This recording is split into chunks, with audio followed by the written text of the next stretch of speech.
प्रजातंत्र का सबसे बड़ा मंदिर संसद, जहां जनता की आशाओं को पूरा करने के लिए पूरे देश से 543 लोकसभा सदस्य चुनकर पहुंचते हैं अपने अपने क्षेत्र की जनता की आकांक्षाओं के प्रतिनिधि के रूप में, और वहाँ की समस्याओं को उठाकर सरकार को उन्हें दूर करने या वहाँ के साधनों को विकसित करने के लिए अपनी आवाज़ उठाते रहे हैं।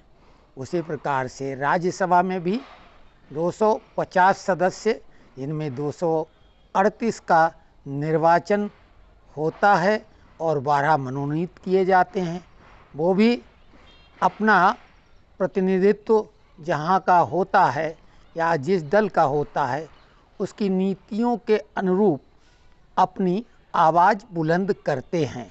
सरकार को कई बार अपने प्रयत्नों से दबाव में लाके अपनी बात मनवाने की कोशिश करते हैं। संसद की चर्चा अति महत्वपूर्ण है, क्योंकि वहाँ से कानून बनते हैं जो देश को एक नई डगर पर ले जाते हैं। अगर कानून गलत है तो डगर भी गलत होगी।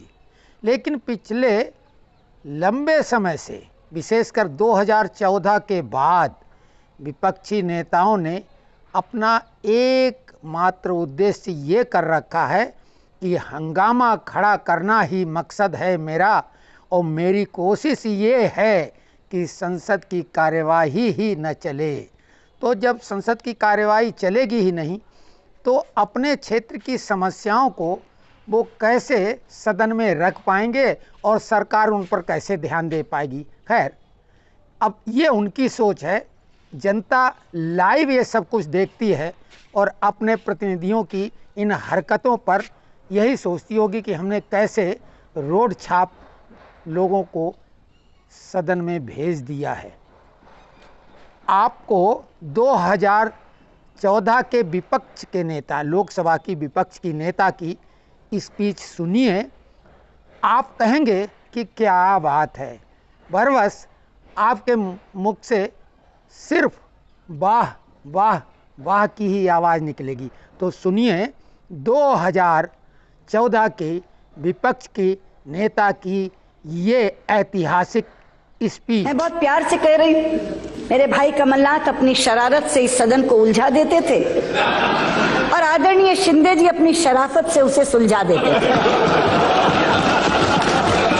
और इस शरारत और शराफत के बीच बैठी हुई सोनिया जी की मध्यस्थता, आदरणीय प्रधानमंत्री जी की सौम्यता, आपकी सहनशीलता और आडवाणी जी की न्यायप्रियता के कारण ये सदन चल सका। और आज के दिन मैं अपने पूर्व नेता सदन को भी याद करना चाहूंगी, आदरणीय प्रणब मुखर्जी को, लोकतांत्रिक संस्थाओं में जिनकी आस्था ने भी इस सदन को चलाने में बहुत कारगर भूमिका निभाई।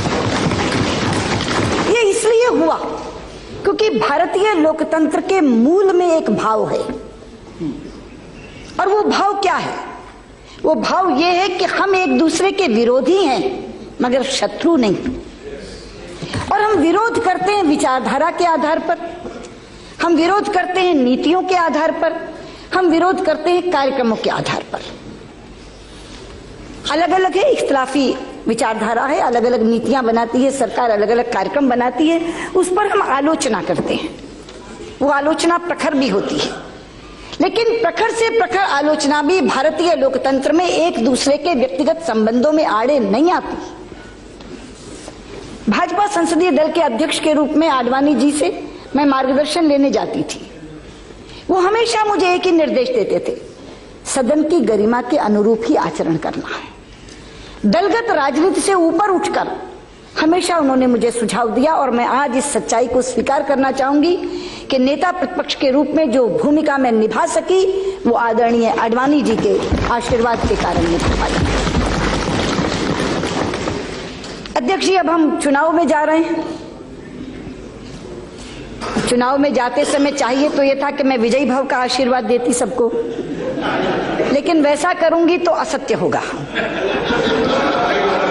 इसलिए मैं विजयी भव का आशीर्वाद तो नहीं दे पा रही, लेकिन यशस्वी भव का आशीर्वाद सबको दूंगी।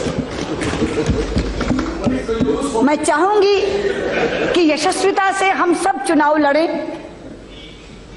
और आपकी तो मैं कायल हूं जिस बात को वासुदेव जी ने आज सार्वजनिक रूप से कहा, मैंने निजी रूप में बहुत बार आपसे कहा है कि आपका स्वभाव और उस स्वभाव में क्रोध का ना आना इस सदन को चलाने में सबसे ज्यादा योगदान रखता है।